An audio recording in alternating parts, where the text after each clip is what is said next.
to Grimlore's Gaming Lair. This week, I'd like to talk about my 3 favorite things about being a game master.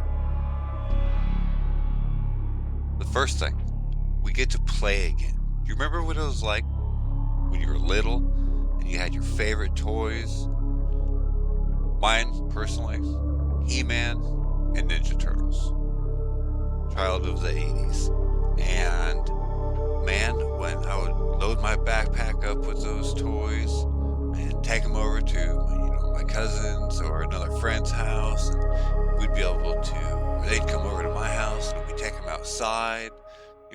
A lot of us were fortunate enough to have like an acre or so of land with some trees, maybe a couple acres, and talk about a change from just your bedroom to putting those things, your imagination. You're just creating a whole world within the one that you're already in.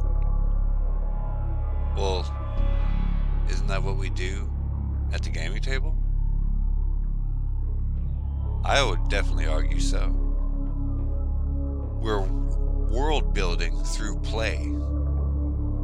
I've heard it many times referenced as emergent storytelling with your friends. How much better can it get? We usually start off in a tavern or that's the most stereotypical spot. But for example, how I like to run my homebrew campaigns is I think it's heavily influenced off of the Diablo 1 model, essentially where you've got a home base and a handful of NPCs that I can fully flesh out. I can try to come up with a voice, a background, all the bullet points that I need, which all fit on a little card that I can just stick right in my notebook. And those players will have that base to run off of, but there'll be a couple points of interest right outside the safety of, air quote, the town walls. And from there, you can have the feel and the tone almost of like a fully functioning world, but you're only focused on that area.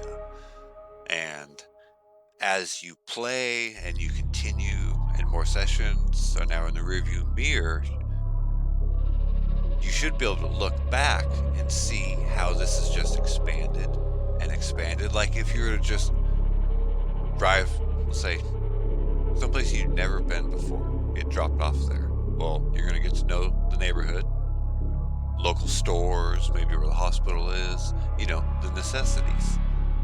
And then you're going to someday jump on a motorcycle, car, bike, decide to walk, and you're going to go out further and you're going to discover more. Well, that happens when you practice world building through play and just not having all that pressure that you need to come up with all of Middle Earth so that they can run around with some hobbits. They're not going to leave the Shire. Why do I have to have an intricate map of Mount Doom today? You don't. As a matter of fact, you don't even really have to mention that till later. And so we get to use our influences from our roots. Skeletor is the influence for that lich. Being an 80s kid, I grew up, sat down in front of the couch with Silver Bullet, all of the Nightmare on Elm Street flicks, that whole era of just horror gold. And another thing that I have done is describe the horror that Marty feels when that Reverend freaking werewolf that's out there stalking him, because they show you his face looking at Marty, paraplegic, armed with a big ass rocket, and when the werewolf jumps out at him, it's a big old jump scare scene. And watching that as a little kid, I always kind of like empathized with Marty in the situation.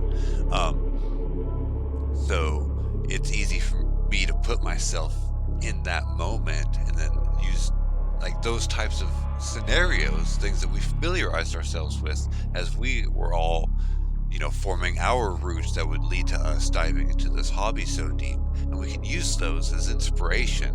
And man, is there anything better than what's going to feel like real life occurrences to use as inspiration to push the narrative out there for your world building that you guys are doing together, session after session? I mean, it's fantastic, and it is like we're playing again.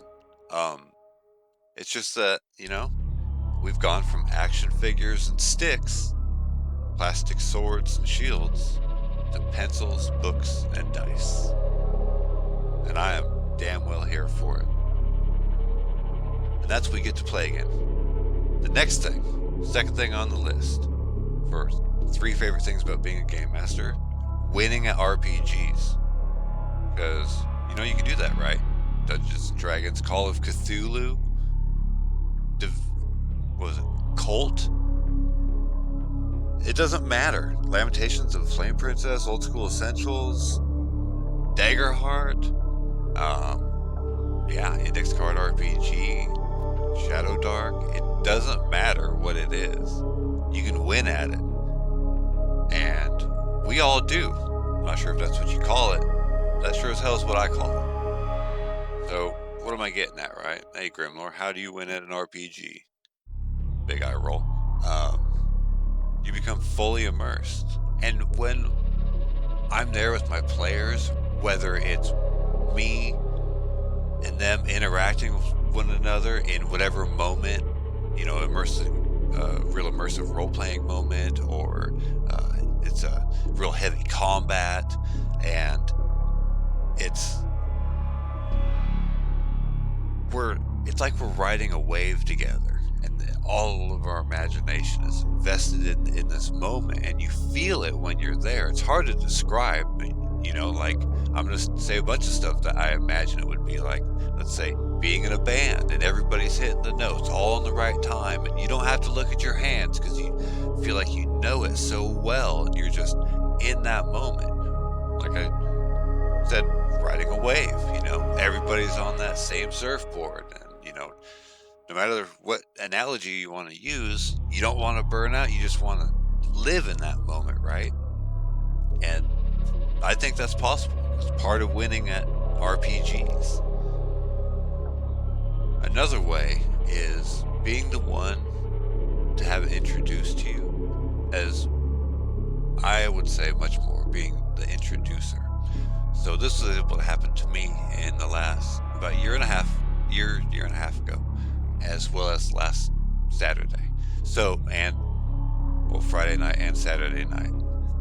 I digress. So watching it be new for people, whether they're in their 30s and 40s or all the way down to 9 or 10 years old, it is so awesome. And I always kind of feel privileged that somebody would be like, hey, Grimlore, can you teach us Dungeons and Dragons? Can, show us what this is all about? So one of those situations, or a couple friends of mine and my wife's were like, hey, you want to teach us Dungeons and Dragons? And we were like, we could definitely be better friends with these guys. They're freaking awesome. Great humans. And they want to learn the hobby? Shit, yeah. That's what, being a game master is all about. That's what I think. It's kind of our job to introduce people to this hobby with offering them the best experience that you're capable of, and put your heart into it. So they're just enthralled. It's like something that we all look forward to since the very first session. Every 2 weeks on a Sunday afternoon, that's what we're doing, and it's awesome. And the other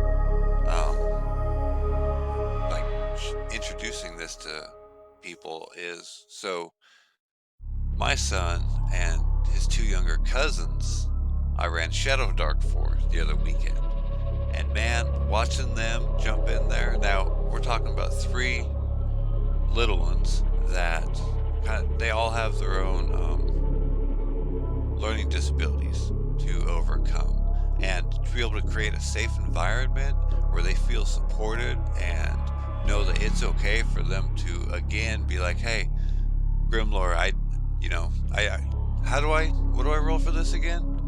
And Shadow Dark's so awesome because it's just streamlined. And once they got it, which is about after the second room in the dungeon, and they're getting a real feel for kind of the parameters of what you can and can't do in a game. Yeah, I hooked them up with some pre-gen characters, and man, at the points of tension, I would say it was almost as though I was watching the kids from Goonies in the movie freak out when the body falls out of the locker on them, or all of the numerous other points of tension and release during that movie. Like those kids were acting that way, like they were hiding in a room because they heard a bunch of footsteps coming down a dungeon hallway, and they're like, "Oh, we don't know what's there, so let's go in this other room we've not been in." They go in the other room. Big ass giant spider crawls out of the trapdoor in the floor, and they're like, "Oh my gosh, screw this! Let's go back to where the dungeon entrance," because most people they're gonna default. Let's retreat. So they retreated, and so they got this huge giant spider. I threw the mini down on the terrain on the table. We got ambient sound and ambient music, because I like to pair those two things together: environmental ambiance as well as whatever circumstance we're in. I like to have uh, some music playing as well. I'll make a video about what I think is the best type of music. Spoiler: instrumentals they don't recognize, doesn't steal everybody's attention, but uplifts the narrative of the game master. That's the best. But anyway, yeah, so they retreated, and then that big old giant spider ate the bandits that were coming down the hall, and then they had like the standoff moment with it, and they had triggered a trap that caused a bunch of rocks to fall and making it so that the players had to army crawl just over this big pile of rocks to get through a door. Well, the giant spider's too big, and the moment they crawled over that big pile of rocks, they turned around and I stopped the mini. They were doing good rolling. I was just having them roll initiative and letting them move movement sticks. I've got little wooden dowels painted up for quick movement, so we don't have to depend on a grid. And the moment it clicked in their little minds that, oh, the spider can't make it through there, they just started yelling, "Who's got spells? Grab your crossbows!" Talk to the fighter, "Get your spear!" And then, yeah, they just kind of pelted it. And as it was trying to dig the rocks out, so there was a constant tension there. And I used DMDJ app on my tablet, and I would have what sounded like somebody throwing themselves against a metal door, which they encountered a metal door on the way through here. So about every 30 seconds to a minute, minute and a half, as depending upon the situation. Like if they were fighting, make a bunch of noise, I would press that button, make that boom, like that whoever, whatever, hitting that metal door. And so they had this constant sense of tension. It's really heartwarming. And that's about it for introducing new people to RPGs. Another way I think that I am speaking for myself, being the game master, how I feel like I'm winning. This is my art. It's my self-expression. It's my perpetual, see if I can get this right, my perpetual passion project. Like I'll go in and out of phases of wanting to craft terrain or whatnot. I'll go down rabbit holes, like from a Curse of Strahd campaign. I try to study every subgenre of horror that I could before I ran that, because I wanted to run it with what I thought was going to be the proper tone, and be able to maintain it and dip in and out of the different genres of horror.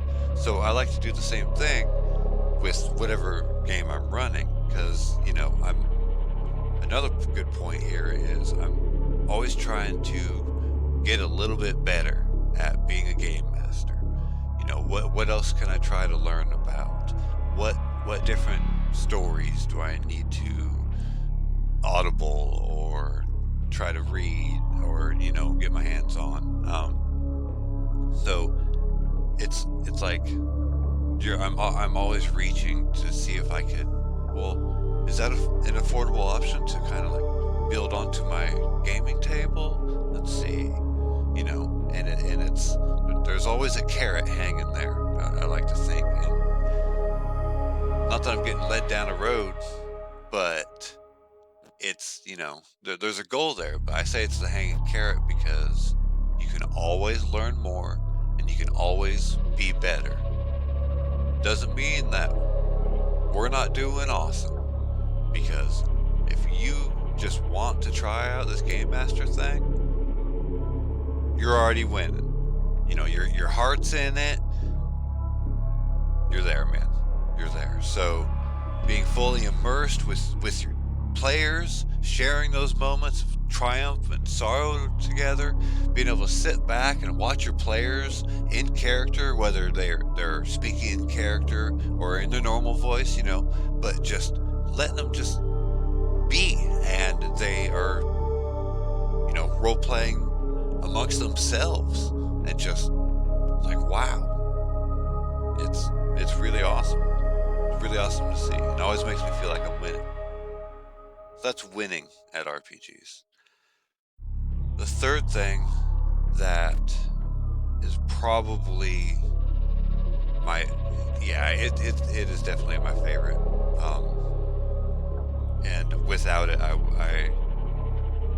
wouldn't do this, especially for so long. Camaraderie. I'm fortunate enough to have 4 tables that all kind of Venn diagram over top of one another because we have a lot of same players playing or running the games at these different tables. Like I've got a Curse of Strahd 5th edition game and a Wildlands homebrew. I'm gonna, for haste's sake, say your typical high fantasy, but I try to make everything as original as I can. But I know that table is really enjoying like seeing and hearing about the traditional Dungeons and Dragons monsters that they've always heard about or saw in the cartoons. So like they've already encountered a black dragon almost and dodged a couple little worms, adolescent black dragons, bullywugs, lizard folk.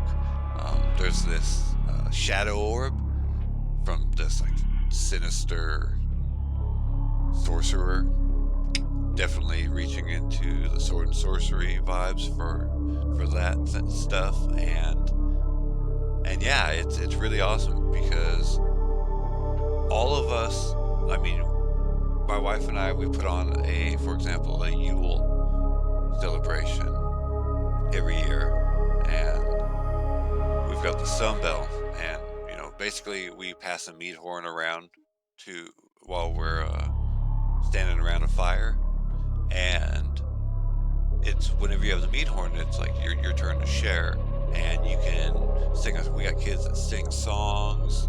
People tell stories. If some people's, if the year's been rough on them, they are encouraged to take that opportunity to let that out in that moment, and we've found it just to be really therapeutic for like our social circle, and it's grown over the years.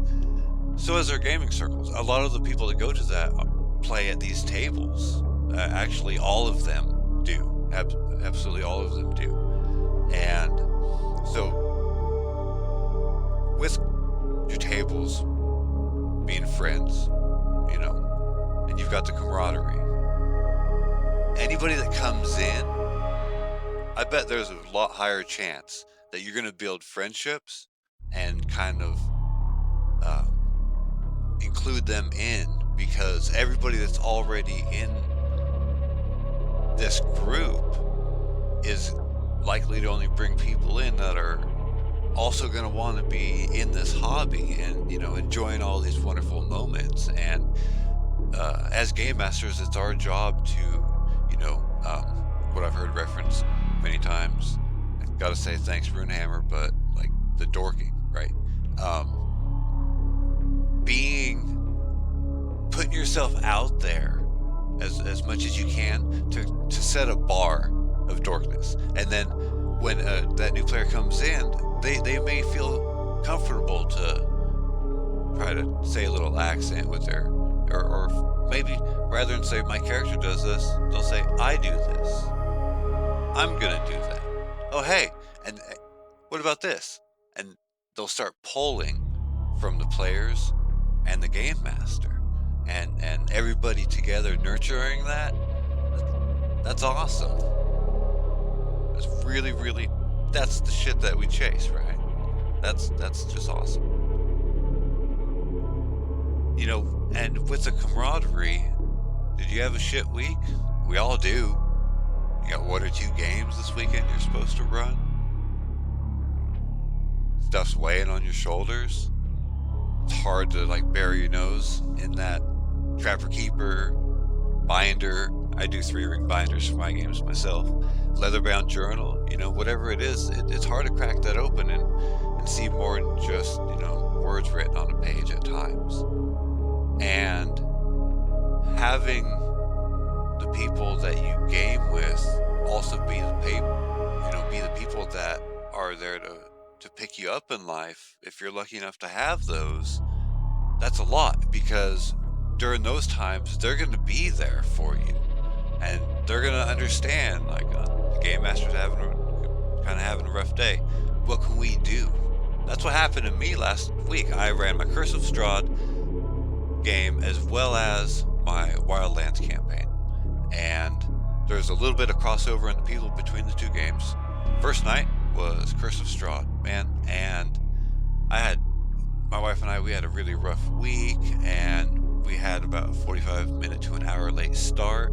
And I remember I just looked up from behind my Dungeon Master screen. I was like, man, I'm glad you guys are friends, because I know I'm having a rough time getting started thanks to your patience. And one of our friends was just like, yeah, man, shit, dude, we're here to hang out, man.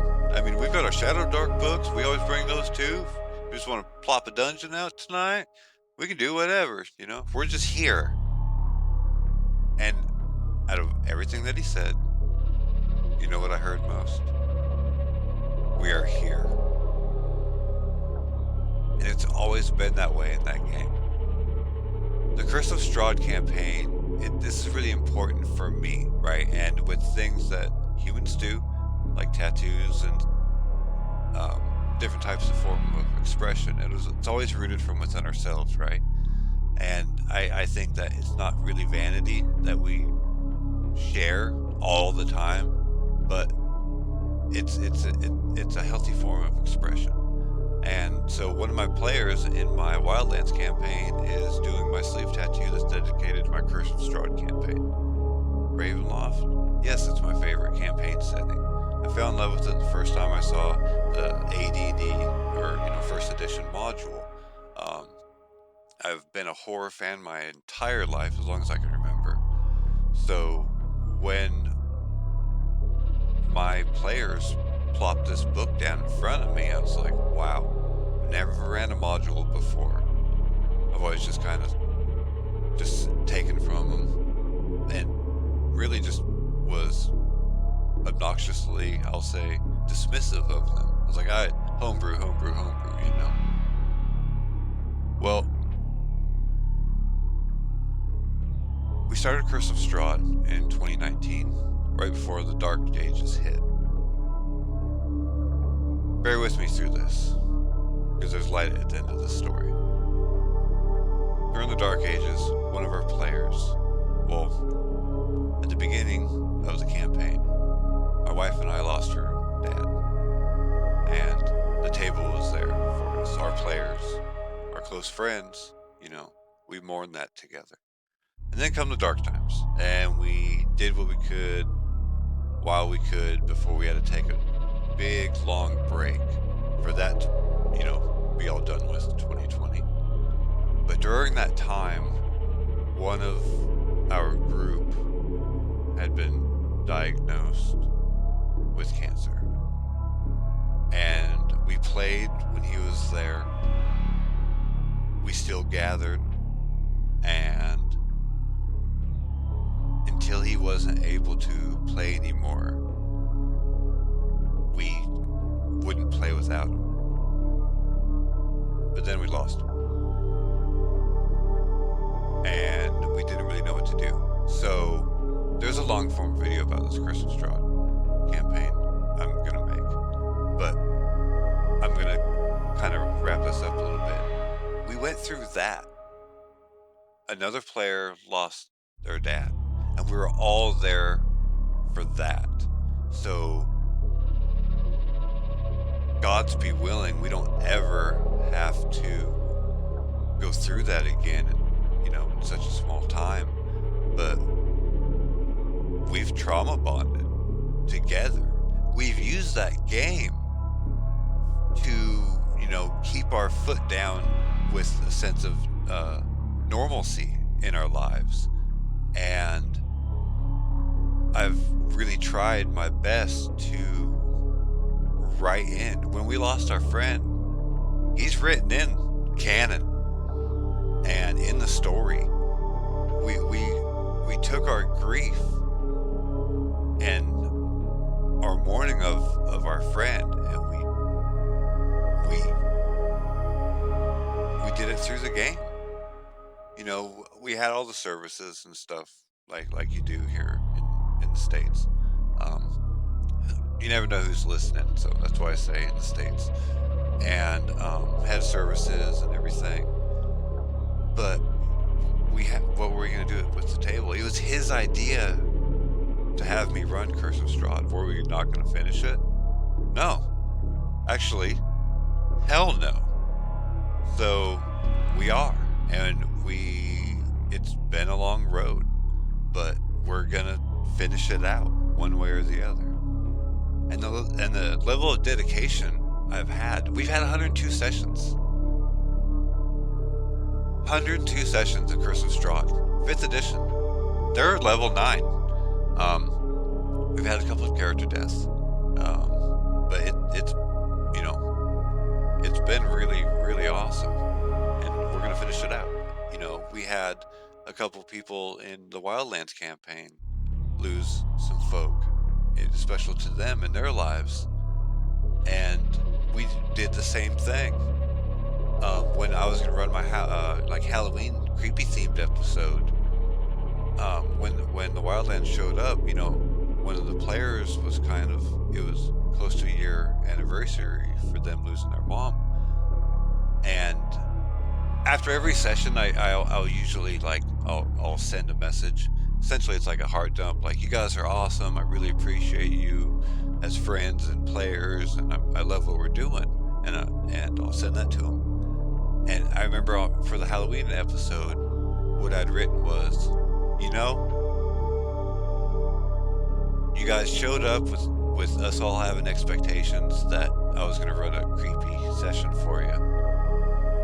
But it was just a support group for our friend because he needed it, and I'm damn well here for it.